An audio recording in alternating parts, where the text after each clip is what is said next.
Bem-vindo ao Cast Elevar, o podcast para elevar o seu negócio. Um oferecimento de PB Obra Seca e Elevados Consultoria. Hoje eu tenho a honra de estar na frente do maior pintor do Brasil. Ele é pintor, ele é influenciador, ele é educador e ele também é palestrante profissional. Ele dá mais de 100 palestras e treinamentos ao ano no Brasil todo. Então, Johan Luiz, seja bem-vindo a mais um episódio da Cast Elevar. É uma honra ter você aqui. Muito obrigado, Rodolfo. Obrigado a todos que acompanham a gente. Para mim é uma honra, uma satisfação estar aqui. E não sou o maior pintor, né? Eu descobri que tem um cara com 1,90m, eu só tenho 1,85m. Boa. Ele é grande, isso, viu, gente? eu arrumo, se eu pego esse título, arrumo uma briga muito grande, porque eu digo que o pintor, o artista, o empresário, o influenciador, ele trabalha muito com o ego dele, né? Sim. Então eu machucaria alguém na mesma hora, então tenho apenas 1,85m. Mas satisfação mesmo. Muito obrigado pelo convite. É uma honra, é uma honra. Johan, a gente se conheceu faz algum tempinho e eu e minha esposa, que não teve... Ela, infelizmente, não pôde estar presente. A gente teve a honra de conhecer você, conhecer um pouco da sua história. Você é um cara muito influente nas redes sociais, é muito humilde. Então, Isso deixou a gente bastante feliz de ver que tem gente como você no mercado, influenciador, e que mantém a humildade, mantém as suas raízes. Eu queria ouvir um pouquinho sobre a sua história, Johan. Como é que você começou no mundo da pintura? Fala um pouco sobre as suas redes sociais. Eu sei que você tem um canal, uma página no Instagram, Planeta Obra, que tem quase 300 mil seguidores. A sua página também... você tem bastante seguidores nas suas redes sociais. Fala um pouco da sua história, Johan. Bom, primeiramente, se eu for contar a história, fica chato o podcast, né? Mas eu vou contextualizar muito rapidamente. O meu pai, o Roberto, ele é vendedor. Então, meu pai começou a treinar a gente desde molequinho, atendeu o telefone dele e falar assim, Roberto Imóveis. E meu pai não tinha imobiliária. Então... a gente começou a treinar e eu via que meu pai tinha desejo de ter um negócio, sabe? Então ele começou e ele brigava com a gente, não era de brincadeira. Por que você não falou Roberto Imóveis? Não é alô. Então ele começou a treinar a gente. Pô, meu pai uma vez vindo na Avenida dos Estados aqui em São Paulo, tinha um cara vendendo limão perto ali do Mercadão e o cara não tinha vendido nada. Meu pai comprou tudo pro cara. Eu falei, pai, você comprou pra eu vender? E ali foi meu primeiro contato com vendas. Então, minha mãe fazia coxinha. A gente tinha uma origem muito humilde. Eu não nasci dentro da favela, mas eu nasci na rua da favela. Sabe aquela rua que dá na favela? Sim. Então, eu cresci com a galera da favela. Às vezes, para alguns amigos da favela, eu era o boy. Só que para quem tava lá, eu era o pobre, porque eu ganhava tudo. Uau. Então, assim, meu irmão tinha uns 5 anos a mais que eu, comprava uma camiseta... às vezes aqui ficou mais ou menos, eu ganhava dele, eu ganhava de uns primos mais velhos. Então a gente tinha muito desejo de conquistar, porque a gente é de pessoas mais velhas, que veio de baixo e estava conquistando. Então me deu sempre esse desejo de fazer alguma coisa. Com 12 anos, meu pai tem um costume judaico e ele me colocou sentado assim na cama e falou assim, ó, a partir de hoje, perante Deus, você é um homem e perante mim também. Se você... errar, ele até utilizou esse termo, se você pecar, é você e Deus. E o ano que vem você vai entrar na guardinha em São Caetano, que era os patrulheiros mirins.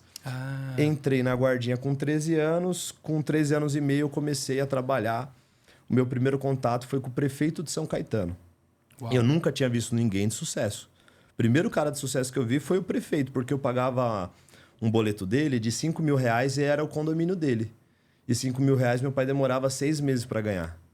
Então eu falei assim, cara, eu quero ser prefeito. Sua primeira ambição de vida, ser prefeito. Beleza, aí depois eu fiquei lá um tempo nesse estágio, isso 13 anos e meio. Eu fui trabalhar com enfermeiros e médicos, né? Fui trabalhar no hospital chamado Márcia Braga, em São Caetano. Era office boy lá. E aí o que aconteceu? O que eu queria ser? Enfermeiro ou médico, porque eram os caras... O que acontece? O cara que ele só tá numa comunidade... Por que ele admira um traficante? Por que ele admira alguém que está ligado ao crime? Porque é o único cara de sucesso. A figura paterna dele, muitas das vezes, não tem sucesso. E ele olha aquela figura masculina, né? O homem ele se conecta com o homem mais velho. Então, aquela figura masculina que vem com motão, que vem com carrão, cara, eu quero ser esse cara quando eu crescer. E ele projeta isso. Ou seja, o ambiente vai modelando esse cara, por falta de ter essa figura paterna forte em casa. Exatamente. E aí, o que aconteceu comigo? Eu fui ver médicos. Poxa, cara, eu quero isso. E aí, conforme eu ia para algum trabalho, todo lugar eu tinha... eu acredito que hoje vai ser muito difícil com a internet, meus filhos, seus filhos, porque eles estão expostos a muitas informações e muitas pessoas para eles admirarem. Totalmente. Então, por isso que as pessoas são tão confusas nos seus propósitos, né? Mas, enfim, para não pular etapa, trabalhei lá e aí eu tive um contato com ética. Lá eu fiz muito curso, conduta. E na guardinha, 13 anos se acordar às 5h30, chegar em casa às 11h, eu amava pipa, parei de soltar pipa. Amava bolinha de gude, eu parei de jogar bolinha de gude. Então, com essa idade, eu andava fardado, sabe? Então, eu tive que ter essa disciplina. E lá eu fui apresentado ao esporte, né? Então, você é um esportivo, você sabe muito bem o quanto isso faz bem. Eu era muito gordinho e eu emagreci um ano, o pessoal brincava com o que você está fazendo? Só que lá a gente corria 8 km 2 vezes por semana. No colégio? Nessa guardinha. Então, era um colégio militar? Como que era? É um regime militar. É como se fosse um colégio militar, porém não tem escola lá. Você fica meio período na escola e meio período trabalhando. Só que lá eu faço a Ordem Unida, um exemplo, o hino da bandeira, eu sei. Da Proclamação da República, eu sei. Eu sei os 5 hinos que tem hoje principais do Exército Brasileiro e da Nação Brasileira. Meu cabelo até hoje é o mesmo. Só que imagina que eu sou o cara da favela que vem fardado. Imagina a tensão. Então eu sofria muito bullying por isso. Então, isso me sabotava lá dentro, porque eu era um cara que sempre chamava um pouco de atenção e eu ganhei um quarto pelotão lá. Eu só tô trazendo esse começo para vocês entenderem que quem você foi na adolescência pode dizer quem você vai ser no futuro. Perfeitamente. E só um comentário. O fato de você ter estudado em colégio, vou dizer colégio militar, na Guarda Mirim, isso te trouxe ou te ajudou em duas ferramentas que são imprescindíveis para qualquer cara de negócio, para qualquer empresário, que é disciplina e consistência, né? Que o esporte ele ensina também, né? Você pega uma arte marcial, você pega a própria musculação ou atividade física, você precisa desses dois. E no negócio é exatamente a mesma coisa. Você tem que fazer o que tem que ser feito, quando tem que ser feito. Que é a disciplina, né? Disciplina não é... uma vez alguém comentou comigo, eu gostaria de ter sua disposição. Gostaria de ter sua disposição para treinar, para fazer. Eu falei, cara, mas eu não tenho disposição. Eu faço o que tem que ser feito porque tem que ser feito. Isso é disciplina, que acho que você deve ter visto bastante no colégio militar. Menino faz coisa de menino, adolescente faz coisa de adolescente. E eles fazem o que eles gostam, eles fazem o que eles querem. E o adulto, para ele fazer o que tem que ser feito, ele tem que fazer o que ele não gosta. Perfeitamente. Né? Então, o adulto tem que fazer o que ele não gosta para fazer acontecer. E aí, o que aconteceu, cara? Eu me sabotava demais dentro daquela guardinha. Se sabotava? Porque eu era quarto pelotão, eu fazia vistoria nos outros meninos. Se o cinto a fivela tá limpa, o sapato tá limpo. Só que como eu queria ser o cara descolado que era da favela, porque todo mundo era de São Caetano. São Caetano tem um... quem mora ao redor de São Caetano é a cidade mais rica do ABC. Não é a melhor cidade, né? A melhor cidade do Brasil é Santo André, que inclusive coincidentemente onde eu moro. Você mora ali. Mas tem aquela coisa, né? Porque São Caetano é muito pequeno. Então você tem bairros nobres e tal. O maior IDH do Brasil, né? Isso. Enfim. E aí eu queria ser o cara descolado, cara. Só que eu era o cara que tinha que fazer a fiscalização. Então eu não me adaptei. Eu me sabotei, eu saí de lá. Eu saio de lá, caio numa funilaria, aí eu aprendo a beber, aprendo a fumar, e aí começa os meus problemas da minha adolescência. Que aí eu começo a trabalhar, começo a pular. Isso pós-colégio militar? Isso. Eu começo a trabalhar na funilaria que o pessoal bebia de semana, fumava. Aí, 14, 15 anos, fumava igual um doido. Caramba. Fumava uma carteira e meia de cigarro. E aí você começa a perceber que, um pintor hoje, por que esse cara bebe tanto, cara? Por que esse cara não vai na segunda-feira? O ambiente que ele vive é esse, cara. Todo mundo que ele convive faz isso.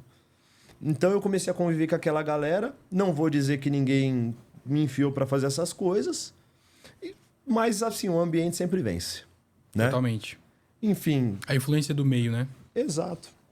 Quando chegou ali por volta de 17 anos, eu voltei a trabalhar com meu pai. Comecei a trabalhar com meu pai em imobiliária. Não me dei bem também. Depois fui trabalhar numa obra... Pode falar nomes normais, né? Pode, tranquilo. Uma obra um consórcio da Queiroz Galvão. Essa construção do monotrilho, né, Melo?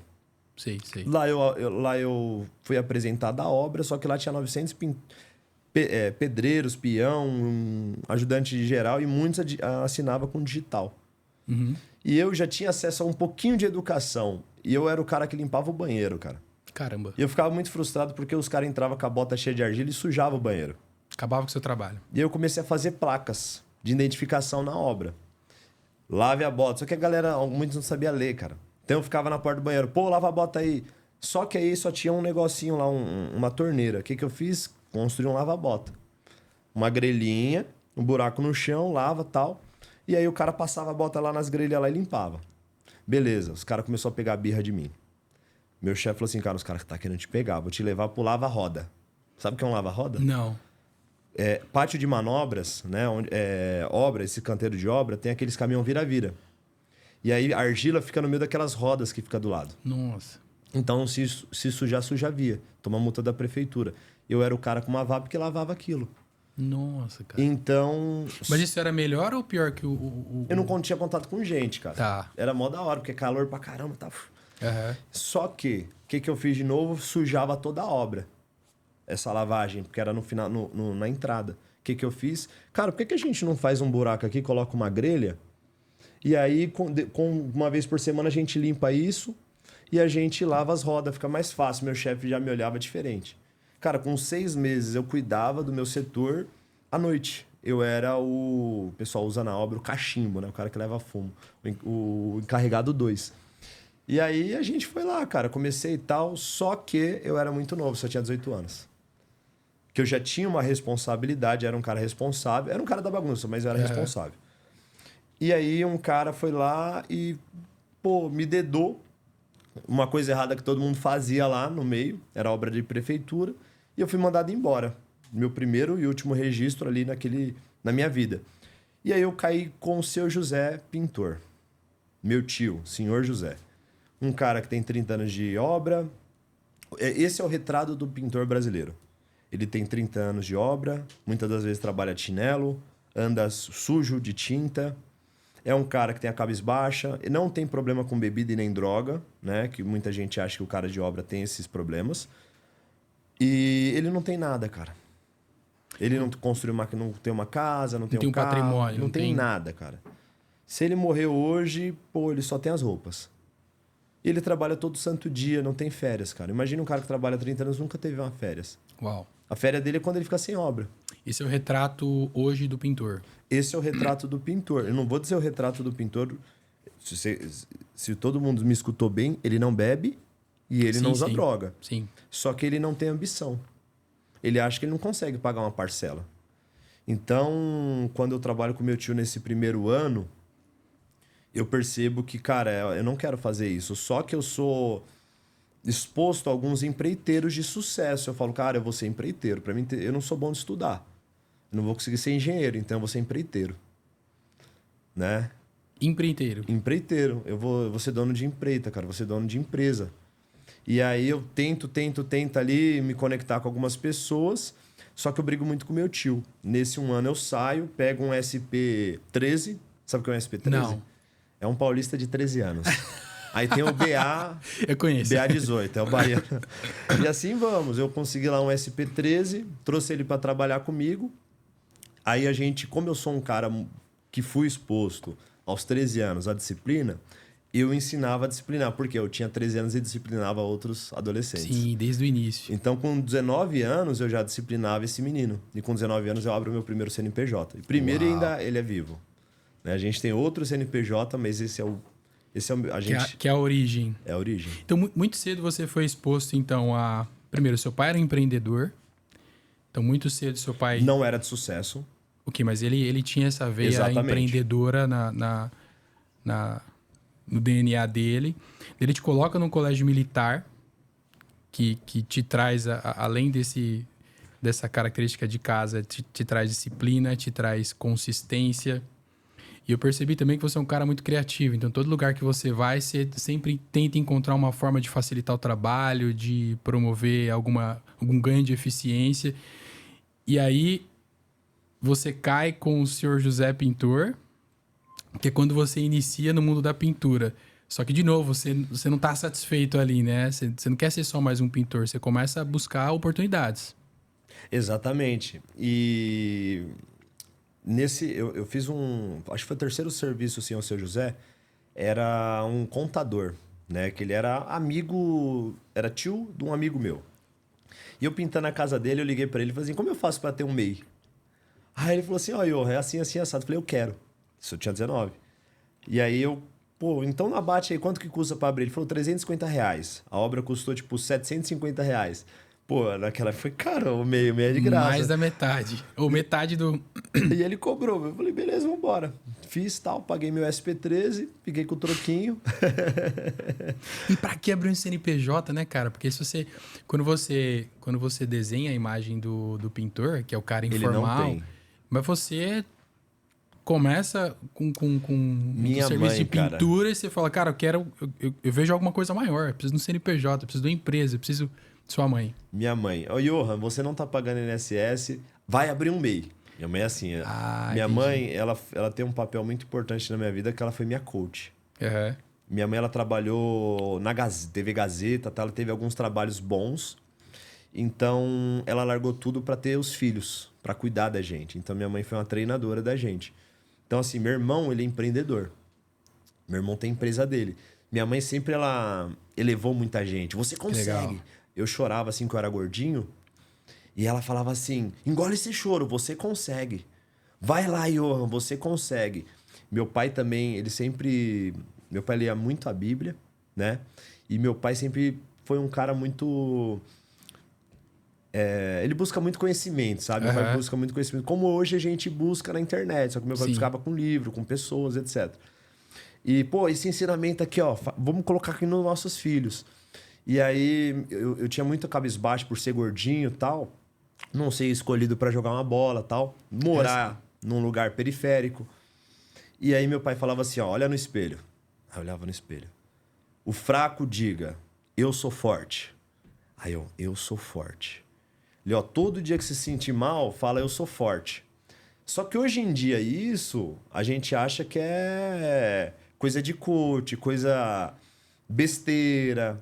Ah, isso daí é balela da internet e tal. Só que isso, cara, minha formação foi isso. Foi com coisas mentais, né? Treinando a minha mente para o dia que eu estiver mal, eu conseguir ter força, cara. Tá tudo na cabeça, né? Então, isso não é coisa de coaching. A forma como você se comunica, as vibrações que você emana, a sua energia, a forma como você enxerga as coisas. Na verdade, a gente vai onde a nossa cabeça leva a gente, né? A gente vai onde a nossa mente leva a gente. Então, quando você se enxerga forte, quando você enxerga ali um futuro, quando você tem na sua cabeça onde você quer chegar, o que você... quais são os objetivos que você quer alcançar, cara, o universo ele vai canalizando, as coisas vão acontecendo, você vai se conectando com pessoas que vão te ajudar a chegar onde você quer chegar, parece que tudo se encaixa. E você vê que o cara negativista, o cara que tá sempre reclamando, que tá sempre numa vibe negativa, ele nunca avança. Você nunca vê um cara negativo, é muito difícil ver um cara que não emana essas palavras, que não tem essa energia, essa vibração boa, chegar em um lugar alto. Porque tá sempre reclamando. A vida é sempre ruim para ele. Tudo é sempre ruim. E isso também tem a ver com o que você falou sobre ambiência, sobre o ambiente que você está inserido. Então, seu pai e sua mãe foram os seus primeiros coaches, seus primeiros mentores. Ou seja, sempre te elevando, te colocando para frente, te motivando. Se você puxar desde a Grécia Antiga, se você puxar os judeus, você precisa ter um mestre. Você precisa ter alguém para você seguir. E hoje nós temos mestres, muitos. Você deve seguir 5 pessoas que você admira, você escuta essas 5 pessoas. E aí você deve ter 2, 3 pessoas que você ouve mais. Só que esse conhecimento antigo fala, você precisa ter um só mestre. E você vai pegar conhecimento com outras pessoas, mas esse é seu mestre. Por quê? Porque cada um fala uma coisa, cara. Cada um fala uma coisa. E aí meu pai foi meu mestre, minha mãe foi meu mestre, né?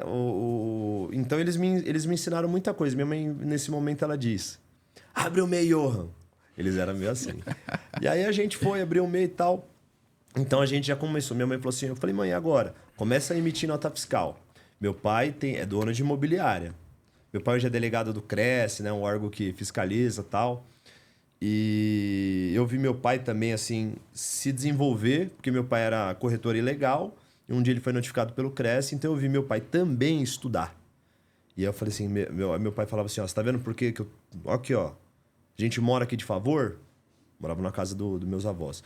Ó, mora de favor, tô tendo que estudar, não tem essa vida. E minha mãe falava assim, essa vida que você quer pra você? Muitas vezes minha mãe chorando, assim, por situações que a gente não tinha alguma coisa em casa, ela chorava e falava, é isso que você quer pra você? Sabe? Tipo, indignada com a situação. Incomodada. Incomodada, só que ela sempre trouxe assim, ó, a gente não tem dinheiro, Johan. Ela colocava a situação, então eu tinha trauma de dar errado na vida. Tinha trauma. Eu já chorei várias vezes, porque eu achava que eu não ia dar certo, cara. Eu achava que eu não ia dar certo. E com 18 anos eu tive essa crise ali de, pô, eu acho que eu não vou dar certo. 19 anos eu tive aquela crise, cara, eu vou ficar igual meu tio aqui nessa pintura. Eu não queria ser pintor, não tinha ninguém de sucesso na pintura pra eu seguir. Eu não tinha nenhum mestre na pintura. O único mestre que eu tenho... Uma referência. Que hoje eu amo demais, o meu tio, não pelo resultado que ele tem, mas pela pessoa que ele é, por tudo que ele me ofereceu, e tudo que ele entrega em cada casa que ele pinta, eu amo ele. Só que naquela situação eu tenho que ser franco. E eu não enxergava ele como uma pessoa de sucesso. Não era só referência. Porque sucesso pra gente é resultado. Totalmente. Ele pode ser relativo, mas ele é algum tipo de resultado. Exatamente. Pode ser, o cara tem sucesso na corrida. Pô, ele tem resultado. Sim. Enfim. E aí eu não tinha tanto esse desejo. Um dia, num grupo chamado Grupo Pintor, um grupo de Facebook... Isso há 7 anos atrás eu encontrei pintores. Aí tinha cara lá com S10, escrito João Pinturas. O cara tinha moto. Eu falei, cara, tem uns caras que deu certo na pintura, cara. Aí eu comecei a ver os americanos. Falei, caramba, vou morar nos Estados Unidos, cara. Esses caras deu certo, Os caras andam com o carro que eu tenho vontade de ter. Aí eu começo a ficar vibrado pela pintura. Aí a minha saga por conhecimento. Só que antes eu ia numa casa de tinta, cara, como eu faço para ter um curso da empresa tal? Assine essa folhinha aqui. Cara, passou um ano, ninguém me chamava. Só que através desse grupo, a gente criou talvez o maior movimento dentro da construção civil. A gente fez um protesto nesse grupo, tinha na época 10 mil pintores. A gente fez um protesto chamado Fita na Lata. A gente pegava fita crepe e tampava o logo das marcas, isso há 7 anos atrás. A gente fez um protesto. E a gente começava a postar nas marcas, né? Eu sou de uma outra marca, mas eu posso falar assim. Fomos na Coral, hoje eu tô na Sherwin-Williams, mas fomos na Coral, fomos na Souvenir, fomos na Sherwin-Williams.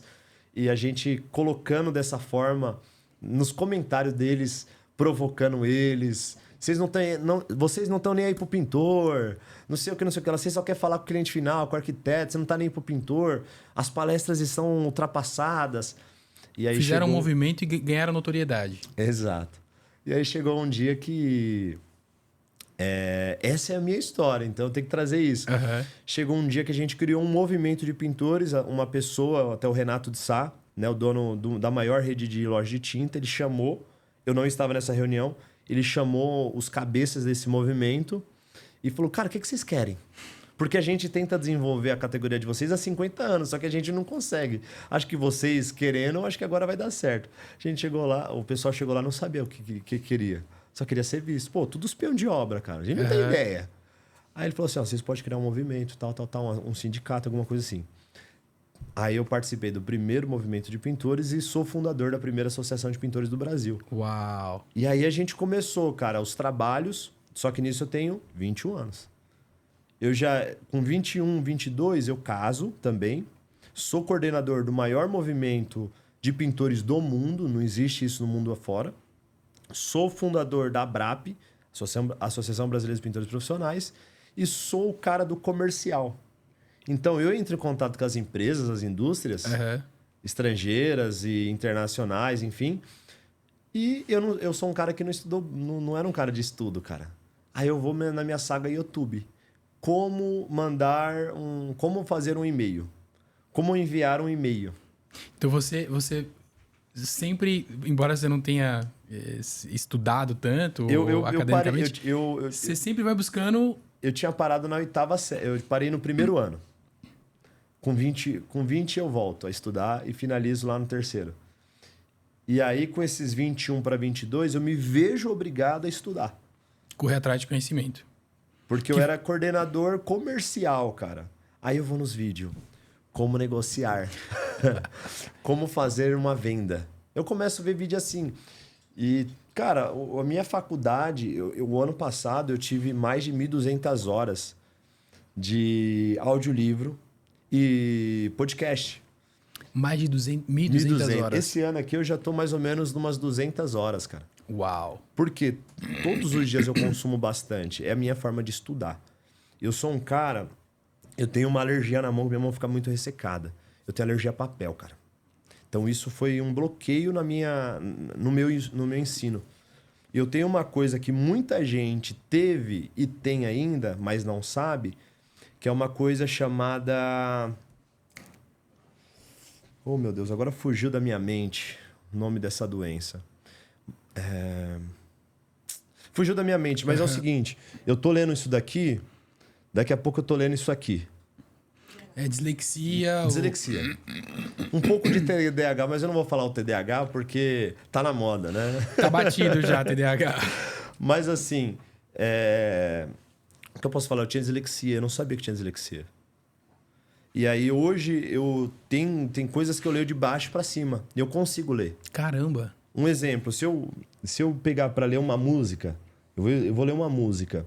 Se eu ler ela aqui, eu não decoro. Agora, se eu fizer assim, ó, e assim, eu decoro. Livro... De cima para baixo e baixo para cima. Isso. E o livro eu leio em voz alta. Então, como eu tinha um português muito quebrada, eu consigo falar na linguagem da quebrada, na linguagem do pintor e qualquer tipo de linguagem. Só que até hoje eu erro muito português, até me desculpa, mas eu errava muito, e erro ainda hoje na hora de escrever. Só que eu não sabia o porquê, eu achava que eu era burro. E era uma patologia, dislexia. Exatamente. Cara, eu não conseguia prestar atenção, não conseguiria... Eu sou um cara muito inquieto. Só que se você pega pessoas que têm esse mesmo relato que eu, essas mesmas patologias, cara, esses caras fazem foguete. Sim. Porque eles pensam fora da caixa, eles não se vê ali no senso comum, eles querem fazer coisa diferente. E tem tendência a ser também, como a gente tinha conversado, de ser intenso. Sim. Em Então tudo que faz, né? Aplicado, intenso, criativo, focado não tanto, mas só se criatividade. interessar. Se você se interessar, essas pessoas são muito focadas. Quando você encontra um assunto do seu interesse. Um negócio que você falou que eu achei legal e que eu converso bastante a respeito, que é conhecimento versus diploma, né? Porque você falou, academicamente eu não avancei, mas todos os assuntos que eu precisava dominar, eu corri atrás. E hoje eu acho que a gente está vivendo numa era, isso eu vejo na prática, em que ter um diploma não te garante tanta coisa. O que as empresas procuram hoje é quem tem conhecimento. Então, eu vejo isso, eu conheço um amigo meu e da Priscila, da Pri, que é programador. O cara nunca foi para uma faculdade. O cara aprendeu a programar. Ele hoje é CTO de uma empresa, tem um grau executivo e ele nunca entrou na faculdade. Então não adianta, se você vai contratar, por exemplo, um programador ou um pintor, aí você pega um cara lá que tem 89 diplomas, você pega um cara que nunca entrou em lugar nenhum, mas que ele sabe fazer um bom trabalho, cara, ganha quem tem conhecimento, quem tem expertise. Você acha que as empresas, elas vê dessa forma já assim? O cara não tem uma faculdade, mas ele... Um baita crânio, vamos contratar ele? Eu acho, cara. Eu acho que o mercado de trabalho está mudando muito. E o próprio jovem, o cara o adolescente, enfim, que não entrou na faculdade, ele também tem um pouco essa mentalidade. E engraçado, porque eu estava conversando a respeito disso também recentemente, o número de formados em engenharia cada dia cai mais. Então, hoje em dia, é uma dificuldade para uma faculdade formar uma turma de engenheiros. Nossa! Então tem alguns dados estatísticos, porque a galera não quer mais ficar dentro de uma faculdade. E O cara como faz que um você. técnico de edificação. Sim, muito, mas como que você engancha esse pessoal? Como que você faz esse pessoal se especializar em alguma coisa? Porque a gente vem de uma. Você vê as próprias redes sociais, né? Às vezes você vai pegar a média de visualizações de Reels, você vê lá que o tempo médio que a pessoa ficou naquele Reels é de 8 segundos. O cara não fica mais 1 minuto, 2 minutos, 10 minutos na frente de um vídeo. O cara quer praticidade, rápido. E você ir para uma faculdade, por exemplo, eu gosto de construção civil. Você vai para uma faculdade, você tem que ver um monte de cadeira que você... Cara, eu vou ver direito civil, eu vou ver, sabe, engenharia ambiental, eu vou ver... Cara, não quero, eu gosto. Então o cara acaba focando em conhecimento específico. E a empresa, acho que a indústria, ela também está percebendo essa movimentação. Não tem muito outro caminho.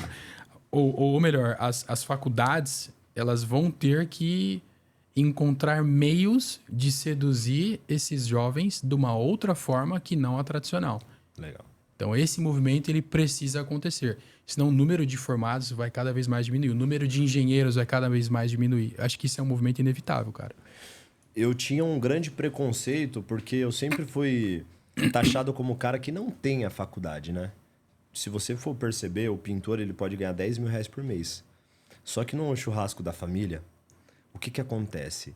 Chega alguém, não estou dizendo assim que alguém por ganhar mais tem mais valor do que a outra pessoa, não é isso.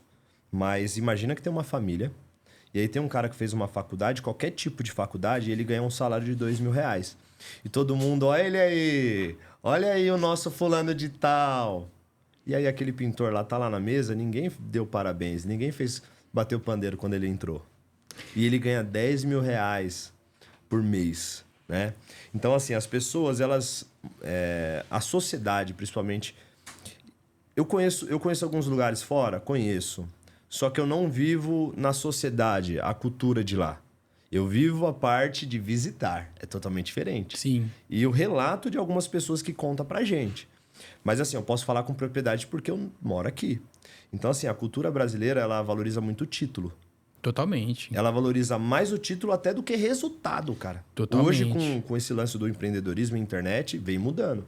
Só que assim, no almoço de família, o cara que tem uma faculdade, ele vai ter muito mais prestígio. Ele pode ser... Cara, ele pode estar desempregado.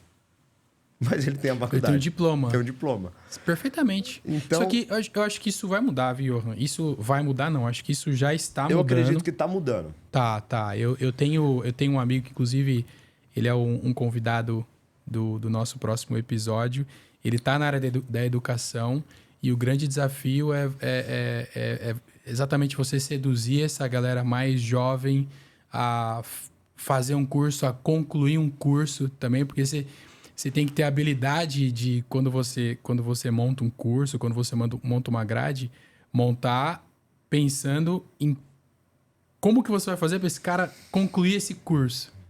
Eu acho que vamos manter ele motivado. Falar de curso online.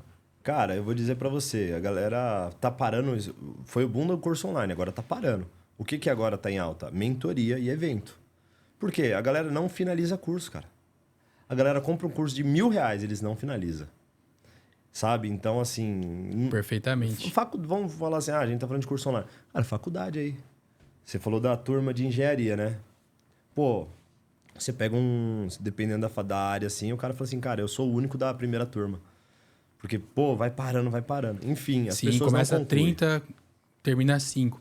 E me fala uma coisa, Johan, você é um empreendedor desde quando você tinha 13 anos, abriu seu primeiro CNPJ com 19 anos.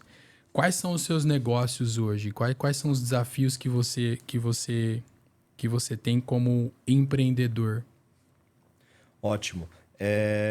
Depois dessa linda história que eu contei para você de superação, eu ainda era um cara que morava onde eu nasci.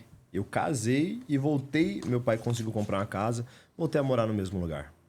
E aí eu reformei a casinha com a minha bela esposa Stephanie e a gente começou a nossa vida. Só que, cara, eu entendi como fazia o negócio.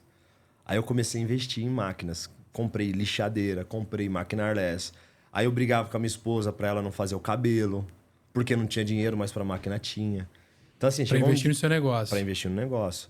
E eu não fui treinado pra ser esposo. Eu fui treinado pra dar certo na vida. Eu acho que poucas pessoas foram treinadas pra ser um bom esposo, uma boa esposa. E aí, cara, eu não era um bom esposo. Então, a gente tinha muita briga, cara. Falar do negócio era briga, porque eu tinha dinheiro pro negócio, mas não tinha dinheiro pra família. Uhum. Aí a gente se endividou, fiquei com o nome sujo.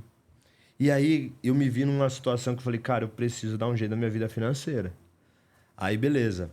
Um cara via minhas postagens, quem vive de internet não sabe o que tá se passando. Sim, sim. Falei assim, cara, sabe essas empresas de investimento? Empresas de trades, empresas que tem aquelas pessoas... Imagina lá deixa eu ver enfim, empresas de investimento. Então ela vai atrás, tem aquelas pessoas que vão atrás de outras pessoas. Quanto você tem? Ah, eu tenho 30 mil. Ó, a gente faz a gestão da sua carteira. E esse cara achava que eu tinha esse dinheiro. Ele veio na minha casa, fez uma reunião. E aí tal, começou a fazer aquelas perguntas. Onde você coloca seu dinheiro? Quanto você gasta aqui? Tal. Quanto você tem guardado? Eu falei, eu tô endividado, tal. Você tinha que ver a cara dele, a cara de domingo dele, de frustração. Cara de domingo. Tava com a cara de domingo, cara, que o cachorro que caiu da mudança. E aí eu cheguei nele e falei, cara, quanto você cobra pra voltar aqui na minha casa e me ensinar um pouco de finanças? Ele, Johan, cara, isso daí não tenho nem ideia, porque isso daí é caro. Eu falei, cara, pelo menos 1 hora. Quanto você me cobra? Ele falou, R$250. Eu falei, então posso fazer assim? Eu vou te pagar 150 quando você vir e depois de 2 semanas eu te dou mais 100. E ele veio, cara. Aí beleza, ele falou assim, ó, vamos organizar aqui a casa. Quanto você gasta com aluguel? Quanto você gasta com isso daqui? Finanças pessoais. Finanças pessoais. E aí eu comecei a montar a listinha. E o número 1, até hoje eu ensino isso nas minhas palestras. Eu comprei o conhecimento, eu posso ensinar. Totalmente, é seu conhecimento agora. Aí beleza, número 1. Número 1, quem que você deve se pagar? Quem que você deve se pagar? É você. Você tem que se pagar e guardar dinheiro pro futuro. Eu comecei, cara, eu amei aquilo. Aí eu fui assistir os caras de finanças. Isso eu tô falando de 6 anos atrás. Uhum. Comecei, eu amei finanças, cara. Eu falei, cara do céu, eu só não dei certo porque eu sou ruim nas finanças. Aí eu comecei a fazer, cara, aí beleza. Bem, aí ele falou assim, tem que ter o dia da família. Aí eu pegava assim, a gente tem R$50 pra gastar por semana com a família. Aí era pizza de 20, de 30, refrigerantinho e ainda dava uma esfirra doce. Boa. Então a gente começou a fracionar isso e a gente começou a ter meta pra ter casa. Pintor não tem casa. Aí eu conheci um cara que tinha comprado uma casa. E aí o nome dele é Fábio. Aí o Fábio, você comprou uma casa, como que você fez? Eu guardo o dinheiro. Ele era meio estrambelhado pra falar. Eu guardei o dinheiro. Vocês ficam gastando todo o dinheiro que vocês ganham? Aí eu falei, esse é o segredo, tem que guardar dinheiro. Aí beleza. Vi alguém de sucesso, quis ter a casa também. E aí a minha meta era emitir nota fiscal, declarar imposto de renda, para eu conseguir um financiamento. Comecei a fazer o negócio certinho. Meio atrasado, cara desorganizado. Coloco meio em dia. Aí chegou um dia que eu fui tentar financiar, não consegui. Passou um tempo eu consegui. Aí consegui ter meu primeiro imóvel. E aí, daí a gente começou a conquistar algumas coisas. Respondendo a sua pergunta, e agora eu acho que todo mundo sabe quem que é o Johan e da onde eu vim. Sim. Eu já estava ministrando treinamento para pintor, ensinando o que eu estava aprendendo também, colocando em prática e ensinando. Sim. Então eu comecei a criar um modelinho de curso, de treinamento e sempre gratuito. E aí eu comecei a fazer isso pelo movimento. Aí eu tinha momentos em sábados que eu comprava coxinha, refrigerante, aí juntava meia dúzia de pintor e ensinava lá empreendedorismo para eles. E aí ensinava finança para eles. E aí eu comecei a ser visto. Chegou um dia que eu estava tocando minhas obras, sabe? Não tinha tanto resultado, mas já tinha uma condição um pouco melhor. Já tinha um carro bom, né? Um carrinho pelo menos popular do ano. E foi passando, o que aconteceu? As marcas começaram a me ver o meu trabalho na internet. Ah, você foi ganhando notoriedade. Exatamente. Visibilidade. Visibilidade. E aí uma marca me contratou para fazer um job numa feira e elas ficaram besta, porque assim, ó, o stand deles tava mais cheio por mim do que os outros influenciadores do outro segmento, que era muito grande. Aham. E eles falaram assim, o que é esse cara que vocês contrataram? Que a agência contratou? Pá, esse é um tal de pintor aí, ele é do movimento lá. Aí um cara assim, meu, o empreendedor que empreende dentro de empresa, eu também dou maior valor ao cara que trabalha no CLT. Endoempreendedor, né? Como que é esse termo? Ah, Esse eu não conheço. empreendedor Que interno. legal, que legal. Esse cara, ele olhou assim, eu quero conversar com esse cara. Tipo, igual olheiro de futebol. Sim. Falou assim, meu, eu preciso de um cara igual você. Você topa? Então eu vou te levar lá pra fábrica. O cara foi meu... Eu posso falar... Eu gosto de falar nome. O Argimiro. O Argimiro pegou um dinossauro da área da pintura e trabalhou nas principais marcas. Cara de marketing. Falou, eu preciso de um cara que grave pelo menos 2 treinamentos pra mim, porque a gente precisa educar os pintores. Qual que era a minha maior missão? Educar os pintores. E aí... Esse cara falou assim, ó, você vai receber pra você fazer o seu propósito. Então eu não vou cobrar dos pintores. Continuei não cobrando dos pintores e entregando muito. Uau. Porque eu era remunerado por isso. E aí a gente criou um treinamento que tinha mais de 35 mil pintores. Uau. Isso me potencializou ao ponto de eu ir no Amazonas, os caras me conhecem. Cara, eu vou no Amazonas, os caras me conhecem, que negócio louco. Do outro lado do Brasil. Aí eu tô dando treinamento, tem uma televisão assim. Eu falo, cara, Sou aquele eu. cara sou eu ali? Pô, a gente baixa seus vídeos do YouTube. Eu falei, nossa, olha que maluco. Eu falei, cara, eu preciso gravar muito vídeo na internet, cara. A gente precisa ajudar mais pessoas, porque a gente tá aqui em São Paulo, a gente não sabe o que tá acontecendo no mundo afora. E aí a gente começou a fazer vídeo, como pintar uma parede da maneira certa. Ó, pessoal, precisa tirar pó depois que lixou. Aí a gente entra numa outra parte de educação. A gente começa a ensinar a parte técnica. Isso foi meu... E eu tenho uma habilidade de aprender muito fácil e conseguir ensinar aquilo. Que é um grande desafio, né? Porque não necessariamente você ter o conhecimento significa que você sabe passar. Sim. Eu vou dar um exemplo. Você lembra daquela doença que eu tenho, né? Sim. Só que se eu pegar esse texto e conseguir entender ele, eu consigo reproduzir ele com as minhas palavras. Então isso para gravar vídeo é bom. Sim. Porque eu não fico no telepronto. Não fica mecanizado, né? Exatamente. Vou Você errar algumas engaja. palavras. Sim, sim. Posso errar algumas palavras, conjugação de verbo, mas eu tenho muita facilidade. Então a gente começou a criar muito. Qual que foi meu... Eu peguei uma sala um pouco menor que essa, isso há 5 anos atrás. Contratei um videomaker naquela época. Falei, você vai ser meu funcionário, seu salário é X. Comprei câmera, comprei microfone, comprei uma iluminação. Todo o dinheiro que sobrava eu investia no escritório. Aí quando as marcas vinham até mim, elas não precisavam contratar um freela externo. Já tinha um estúdio pronto. Eu tinha já. uma coisa chamada a estrutura. E eu falava assim, a gente tem estrutura. Pô, cara, não, eu entrego pronto o vídeo pra você. Aí os caras, pô, ninguém fez isso. E, pô, tinha gente maior que eu que não fazia isso. Uhum. Pô, eu gravo, mas, pô, vocês têm que ter a edição é de vocês. Eu comecei a entregar pronto. E eu comecei a encarar o negócio da educação como negócio. Então, no paralelo, eu toco minhas obras. No paralelo, faço treinamentos, faço palestra, faço vídeo para empresas. Segmento de tinta e ferramentas. Que vai desde, então, seus treinamentos, eles vão desde de gestão, de empreendedorismo até a parte técnica. Ou seja, pelo que a gente estava conversando, você é um cara que o seu propósito de vida é mudar a vida do pintor. É trazer uma esperança de que o cara pode sair da informalidade, o cara pode sim ter uma casa, ele pode ter uma empresa, ele pode estar bem de vida mesmo sendo um pintor. Exato. Ou seja, você ensina tecnologia, você ensina técnica, você ensina gestão, você ensina um pouco sobre finanças.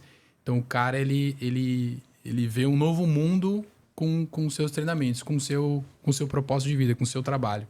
E depois que você viu, não tem como desver. Depois que você vê, não tem como desver. Essa é uma frase que eu carrego. Cara, muito louco. Você viu um carro, você entrou dentro do carro, você fala, cara, eu quero esse carro agora. Você visualiza. Se então, vê ali dentro. Depois que a gente mostra esse mundo de possibilidades para o pintor, ele viu. Não tem como desviar, aquilo persegue ele. Enquanto ele não tiver um resultado, ele fica frustrado. Fala, cara, eu preciso. Então a gente mostra, cara, dá para você ter casa, dá para você ter carro, dá para você dar uma vida digna para seus filhos, Dá para você falar para eles assim, olha, você vai ser alguém, mas não vai ser depois que você fazer faculdade. Eu vou te dar uma qualidade de vida melhor. Sim. Eu vou te dar uma educação melhor. E aí a gente mostra isso para eles.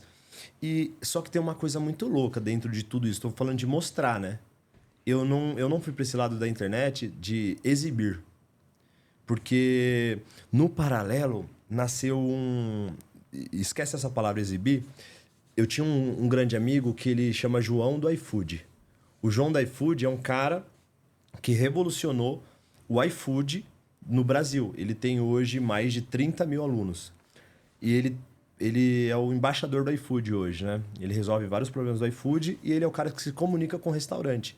E esse cara me traz um sonho, que era ensinar as pessoas dentro de casa a abrir um restaurante.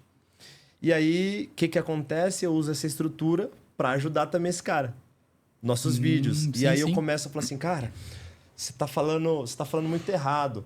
Então faz assim, ó, se posiciona melhor na câmera, tal. Começa a dar essa consultoria para ele. Ele é meu melhor amigo. Só que você vai entender por que eu tô falando dele. E, cara, os vídeos dele é melhor. Eu falei, não, fala mais assim, tal, não sei o quê. Porque eu comecei a comprar um monte de curso de comunicação. Mentorias e Tudo que você imaginar, cara, mas dos baratinhos assim, sabe?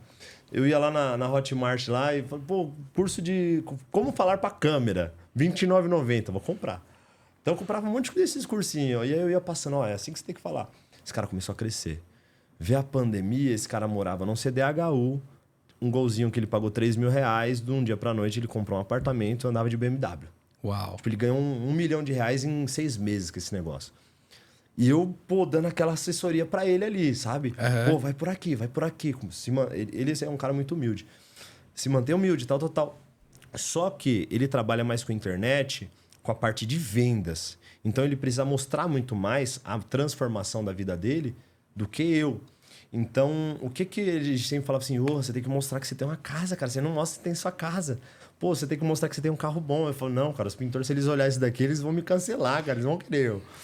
Então, e a gente ficava naquele embate. Mostra ou não mostra? Mostra ou não mostra? Uhum. E aí, o que você vê no meu Instagram? Só pintura. Pintura. Isso é posicionamento, ninguém sabe como né? é minha esposa.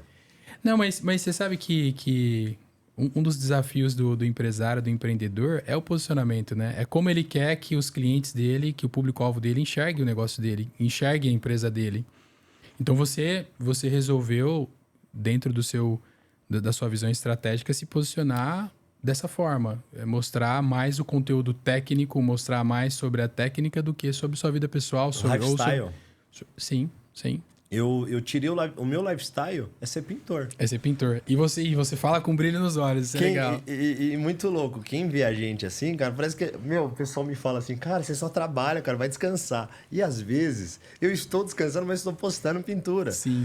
Pô, cara, eu tenho aqui, ó, 60 mil vídeos no celular, cara. 60 mil vídeos. Cara, toda hora eu acho que eu pago mais de R$200 das nuvens que eu compro. Porque eu não confio nessas gratuitas, sabe? Uhum. Então, o Google Fotos, o da Apple, enfim.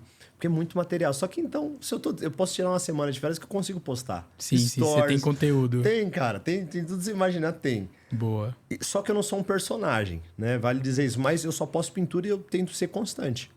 Mas eu acho que o que engaja é você ser autêntico, né? É você...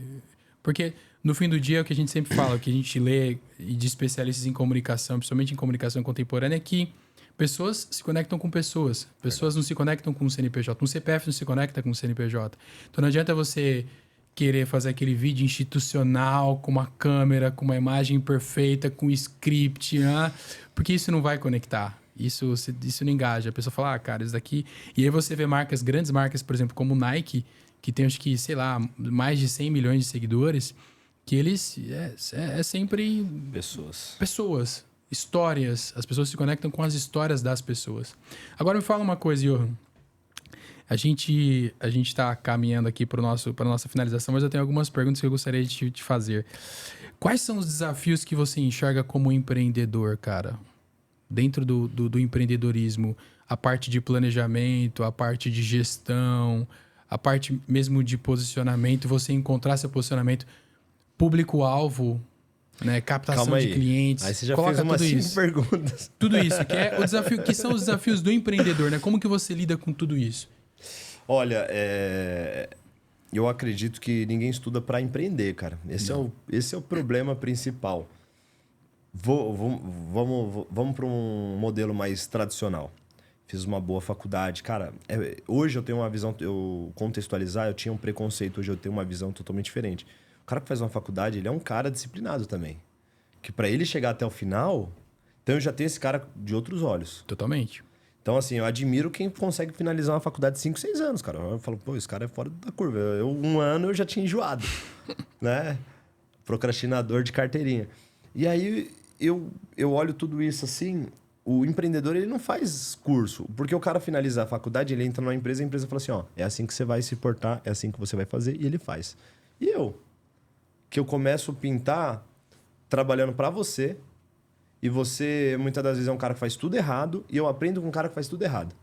Então, eu imagino que o certo é fazer errado. Então, o que me atraiu para a pintura? O que atrai todo mundo? A síndrome da sexta-feira. Síndrome da sexta-feira. A síndrome da sexta-feira é porque toda sexta-feira você recebe na obra. Ah, verdade. Se você já fez alguma obra, você sabe que todo mundo gosta de receber na sexta. Sim, sim. Então, pô, eu trabalhava, ficava duro... Segunda até quinta. Na sexta tinha dinheiro até domingo. Uhum. Então, por que o cara também gasta muito? É muito comportamental. É muito comportamental. Então, assim, ele não guarda dinheiro porque toda semana tem dinheiro. Às vezes, o cara que trabalha, ele demora 30 dias para receber 2 vezes, ele se programa mais. Ele pode até ficar sem dinheiro no mês, mas ele consegue se programar melhor. Aí eu comecei a ver amigos meus que não eram empreendedor, que ganhava menos que eu, mas tinha um carro e tinha um apartamento financiado. Eu falei, caramba, como é que esse cara faz? Como é que esse cara faz? Aí eu comecei a perceber, cara, eles são limitados no dinheiro. Só que pelo fato deles ser limitados no dinheiro, eles fizeram uma programação certinha do dinheiro deles. Então eles não vão gastar mais. Eles colocam já a parcela da casa nesse faturamento deles. Eu falei, cara, é isso. A gente não sabe quanto a gente ganha. Então, assim, qual que é o problema de todos os pintores? Não sabe quanto ganha. Qual que é o problema de qualquer empreendedor pequeno? Não sabe quanto ganha. Não tem salário. Não faz uma coisa, papel e caneta. Eu amo papel e caneta. 1, 2, 3, 4, 5, 6, 7, vamos lá, até 10. Número 1, se paga. Número 2, água. Número 3, luz. Vamos colocar aqui ó, do lado do 1, vamos colocar data de vencimento. Dia 1.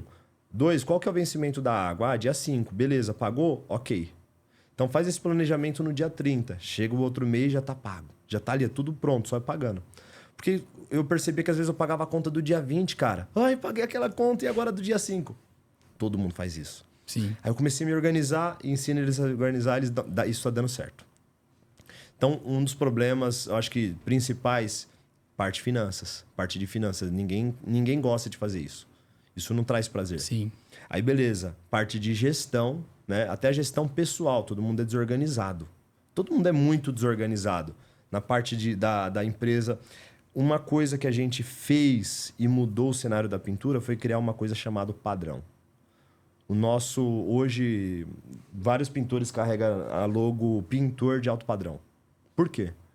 Porque a gente criou um padrão. O que a gente vê aqui, na hora que eu entrei aqui, eu falei, pô, foi me dado o roteiro de como funcionava aqui o podcast. Sim. Olha, Johan, para quem assistiu, percebeu. Eu coloquei o copo aqui, de repente o copo apareceu cheio. Olha que louco. Isso Só é fruto que do trabalho do... É um padrão daqui. Qualquer pessoa que sentar aqui, colocar o copo aqui, vem água. Vem água. Padrão. Procedimento, padrão. Exatamente. E aí, se você pegar assim, por que o uniforme da mecânica... Você já se perguntou por que o uniforme da mecânica é branco? Os japoneses, quando eles saíram da guerra, o que aconteceu? Eles não tinham roupa. Uhum. O que eles fizeram? Pô, a gente vai começar a construir o país de novo com as montadoras. Só que o pessoal não tem roupa. Pô, vamos dar 2 uniformes para eles. E 2 uniformes brancos porque é uma malha mais barata. Então, beleza. Ó, e também mostra a limpeza. Então, você vai ter que lavar esse uniforme. Então, o que eles faziam? Eles tinham 2 uniformes. E a roupinha que eles tinham ficava em casa. Então, o uniforme, ele padroniza. Né? O uniforme, ele padroniza. Demonstra profissionalismo também. Demais. Principalmente na obra, né? Hoje em dia, eu acho que escritórios não precisa tanto dessas coisas. Eu acho que o ambiente já é muito modulado, você está sentado, assim, eu acho que dá para você ficar mais tranquilo. Mas eu tô todo dia me apresentando. Sim. Eu tô todo dia vendendo alguma coisa. Então, todo dia eu tenho que impressionar alguém. Ou seja, você é seu cartão de visita, Demais. basicamente. E o empreendedor, todo dia ele tá vendendo.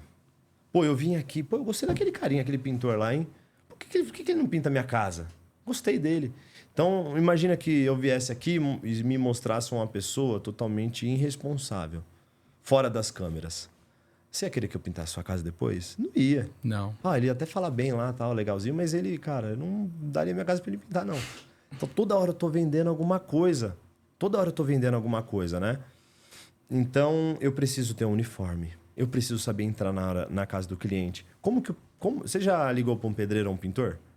Já. Fala aí! Quem é? É. Mas você vê que a gente, desde quando a gente nasce, a gente é vendedor. Um bebê, ele é vendedor desde quando ele nasce.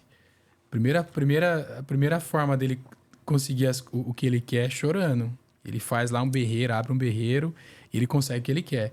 Só que, na medida em que a gente vai envelhecendo, a gente deixa de entender a importância do processo de venda durante a sua carreira profissional, seja você empreendedor ou não, durante o seu negócio, você entender que a forma como você se posiciona, a forma como você se apresenta, a forma como você apresenta aquilo que você faz uma enorme diferença no resultado que você vai ter. Então, ou seja, a gente, do momento em que a gente acorda até o momento que a gente vai dormir, a gente é vendedor. Em todo aspecto. Quando você vai numa reunião, quando você está vendendo um produto, quando você está apresentando um produto, quando você está tentando convencer alguém a fazer aquilo que você precisa que seja feito, quando você está gerindo um colaborador, você é um vendedor, você está vendendo para esse cara uma ideia que você espera que ele compre para que ele faça aquilo que você faz. Como é que você faz isso? Vendendo.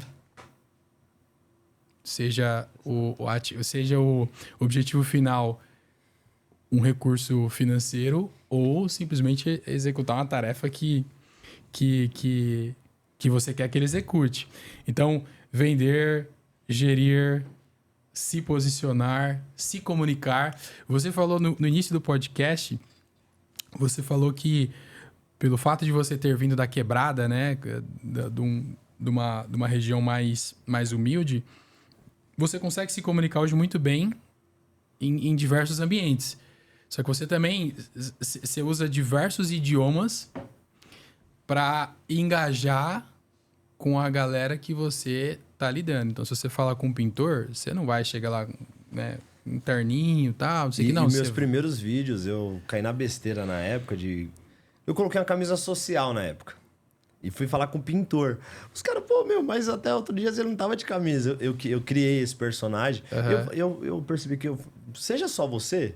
Seja só você, exato. Vamos dar um exemplo. Você é um cara que o seu trabalho, você usa a camisa social. Esse é você, né? Sim, sim. O cara que vai falar com o pintor, se eu vir muito gourmetizado, assim... O cara, né, não te leva a sério. O cara vai falar assim, mas você não trabalha assim.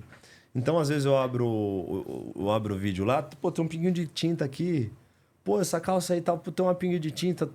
Eu não ando totalmente ali sujo de tinta, né? Sempre tô mais precisa ser... O pintor precisa se conectar com o pintor. É o que você falou. Exato. Pessoa se conecta com pessoa, mas também com a identidade. Sim, exatamente. O que é o posicionamento. E me fala uma coisa, Johan, pra gente agora finalizar. Qual que é a dica que você dá para um cara que empreende, para o cara que tem um negócio, seja ele do ramo de pintura? Porque empresas têm os mesmos desafios, sejam elas de qualquer segmento que ela atue. Então, se você pegar uma empresa química de alimentos, uma empresa de pintura, uma empresa de engenharia, todas elas têm desafios semelhantes. O grande Abílio Diniz, ele falava que uma empresa é composta por pessoas e processos.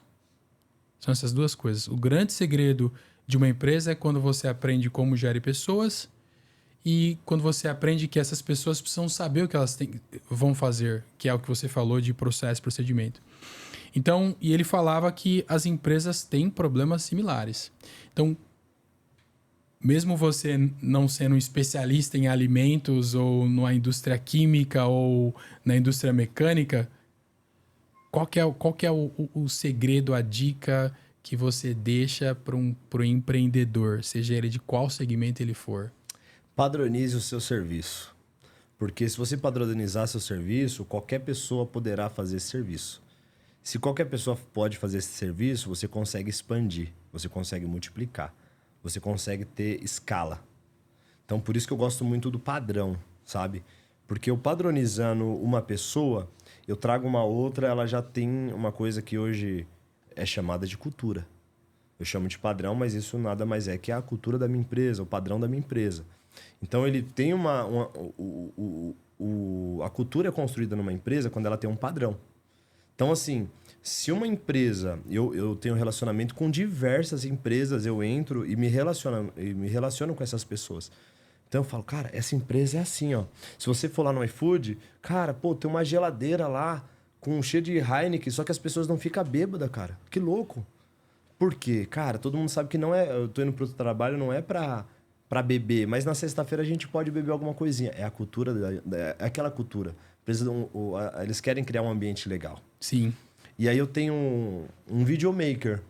Né? O videomaker, eu não sei se eles podem falar isso, pelo menos o que eu tenho lá é assim, ele gosta de trabalhar à noite, ele não é muito de dia, sabe? Aí eu falei, caramba, como é que eu vou lidar com esse cara? Porque eu consigo treinar pintor. Eu já sei como funciona a cabeça dos pintores. De pessoas que estão... funciona assim, cada pessoa tem a sua personalidade. Sim. Mas a pessoa que vai conseguir ficar na obra, ela tem um perfil. Como que é o perfil de um videomaker, cara? Porque assim, esse cara chega de manhã meio que mal-humorado. Ele me fala que foi dormir 2 da manhã. Fala que não conseguiu dormir. Eu falei, meu Deus do céu, o que eu vou fazer com esse cara, meu Deus? Aí, beleza, eu fui estudar um pouco sobre empresas, Vale do Silício. Eu fui estudar um pouquinho sobre a nova geração, os novos empregos, como funcionava o trabalho de videomakers. E eu falei, cara, esses caras gostam de trabalhar à noite, cara. Os caras gostam principalmente de edição. De edição, os caras, pô, tá lá escutando uma música editando. Eu falei, como é que eu faço pra esse cara, meu, chegar cedo? Meu, brigava, brigava com o Dimo. O nome dele é Dimo. E aí eu falava assim, meu Deus, esse moleque não tem jeito, velho. Vou ter que mandar embora. Só que eu preciso dele e tal, gosto dele. Aí eu falei, quer saber? Ô, Dimo, o que você acha de você chegar aqui, ó, 1 da tarde? Uhum. Porque tinha dia que eu não estava lá, ele chegava esse horário. Vou mandar embora um cara bom? Então, a empresa se adaptou a ele. Sabe? O setor dele é assim. Ele chega a 1 e ele vai embora mais ou menos 8, 9 horas. Tem dia, cara, que ele chega a 3. Ele fica até 10, ele fica 11, meia-noite. Mas ele entrega Demais. no fim do dia. Ele é um cara do resultado. Ele é um cara... E assim, se ele precisar ficar lá até 1, 2 horas da manhã, ele fica. Porque ele já entendeu, cara, aqui é o meu lugar. Aqui, esse cara tá comigo há 4 anos. Esse cara já recebeu proposta de várias empresas. O que eu preciso também? Pô, eu preciso ter dinheiro para pagar ele.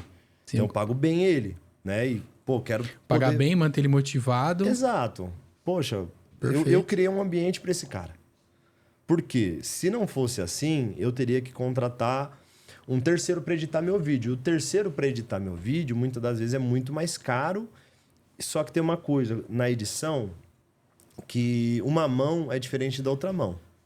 Então eu tenho um padrão de vídeo, ele Perfeito. tem um padrão. Aí, só para finalizar, assim, o que a gente tem como negócio? Hoje nós temos uma empresa lá que cria conteúdo. Como que a gente cria esse conteúdo, cara? Eu tô balançando muito a mesa. Como que a gente cria conteúdo? Imagina só, vem uma marca que é alemã, ela chama Wagner e ela tem lá 12 ferramentas de ar, lixadeira, e eles não têm vídeos profissionais. Eu falo, cara, traz sua galera pra cá, vamos pintar uma parede e a gente vai criar os vídeos pra vocês. A gente criou o vídeo. Uau. E a gente ficou especialista em criar vídeo review para marcas. Então, hoje, o meu escritório se paga, o Dimo se paga. Então, uma frente... E ela dá lucro. Então, a gente tem... Comunidade de negócio. a gente tem essa empresa de audiovisual. A gente já criou vídeo de produto, de tinta. Então, a gente... E ganha razoavelmente bem. Aí, a gente tem um negócio de pintura. Hoje, eu tenho investimentos. Eu gosto de investir em imóveis. Então, comprei meu primeiro apartamento. Depois comprei terreno, não gostei muito. Aí depois eu comprei... Porque o que eu comprei... Não é que eu não gosto de terreno. O que eu comprei não foi um bom negócio. Aham. E agora eu investi num apartamento de médio padrão, né? Médio para alto padrão. E é um investimento que me faz trabalhar algumas horas a mais por dia, que ele é caro. Mas eu estou investindo num pé de meia. Eu penso assim... Eu não sou um cara bom para investir na bolsa. No que eu sou bom? Eu sou bom de pagar conta. Pô, caramba, você é bom de pagar conta? Então, cria os seus investimentos Sim. que saem de maneira mensal. Então, eu fui para os apartamentos, Que legal, cara. né? E aí, o que eu ensino pro pintor? Qual que foi uma das coisas que mais me machucou? É ver um pintor com 65 anos, cara, batendo lata. Ver um pintor com 70 anos numa palestra... Cara, eu fico muito feliz e fico muito triste quando eu vejo um cara com 65 anos na palestra.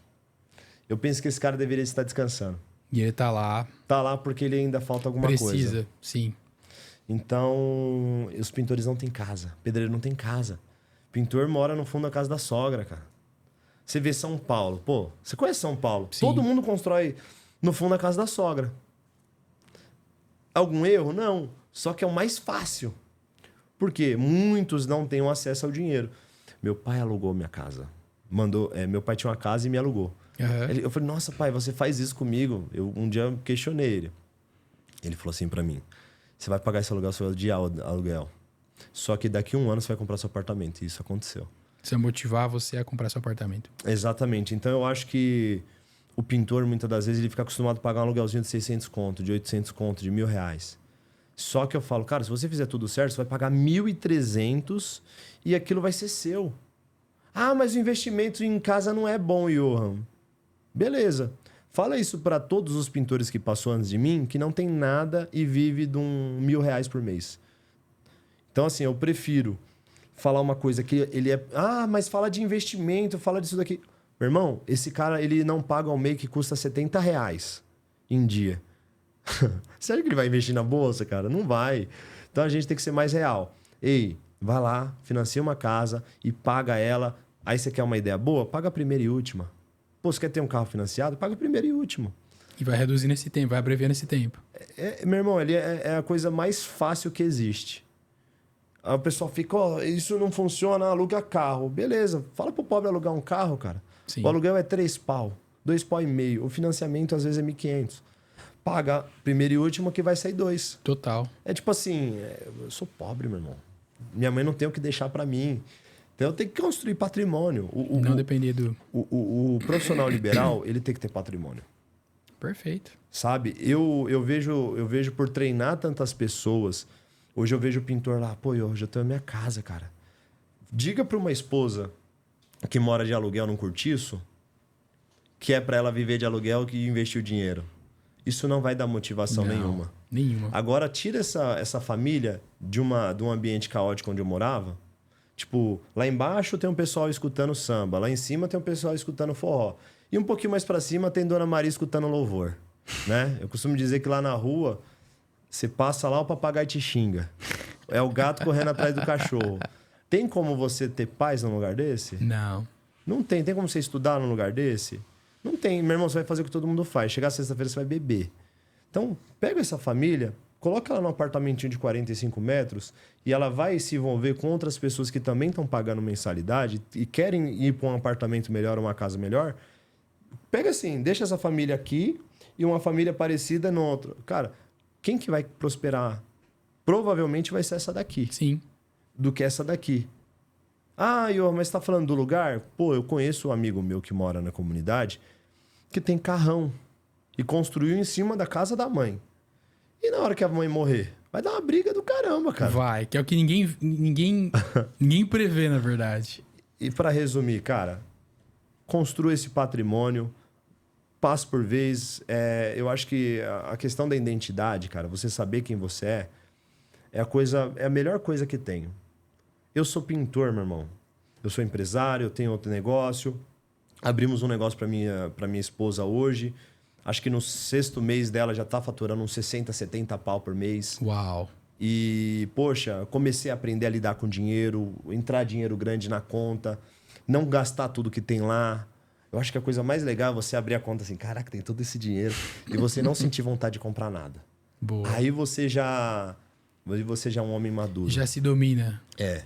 Perfeito, perfeito. Só que isso demora 5 anos. Posso falar rápido? Pode. Quem veio de baixo demora 5 anos para parar esse fogo. Porque eu não tive acesso a Danone bom, sucrilho bom. Aí eu caso, começo a ganhar dinheiro, eu vou no mercado, R$1.000 de compra, só besteira. Ah, pizza toda semana, besteira toda semana. Aí eu consigo comprar um carro, consigo... eu vou... Cara, meu sonho agora é ter uma motona. E aí você quer viver todas as experiências que, às vezes, uma pessoa que nasceu rica já não tem isso. Por isso que, muitas das vezes, um cara que nasceu rico... Cara, ele não tem culpa de ter nascido rico. Só que ele já teve experiência pro resto da vida. Você ganhando dinheiro, eu ganhando dinheiro, que a gente... vamos fazer uma viagem, ter uma experiência diferente. Ele já teve essa experiência quando é pequeno. Então, o que ele faz? Ele constrói. Aqui a gente só tá queimando para viver.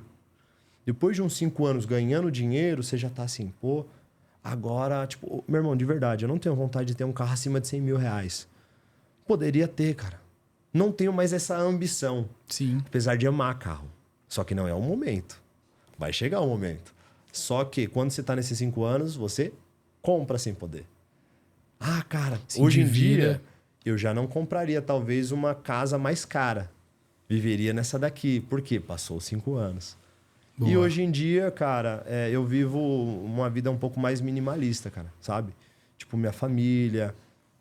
Sou um cara muito ambicioso nos negócios, mas sou muito feliz com aquilo que eu já tenho. E dou valor, é isso. Boa. Perfeito. Bom, chegamos ao final do nosso episódio. Foi um prazer, Johan, ter você aqui com a gente, compartilhando sobre sua experiência de vida, sobre empreendedorismo, sobre o seu propósito. Então, gente, se vocês chegaram até aqui, curtam o nosso canal, compartilhem com os seus amigos e sigam o Johan nas redes sociais. Como que as pessoas te encontram, Johan?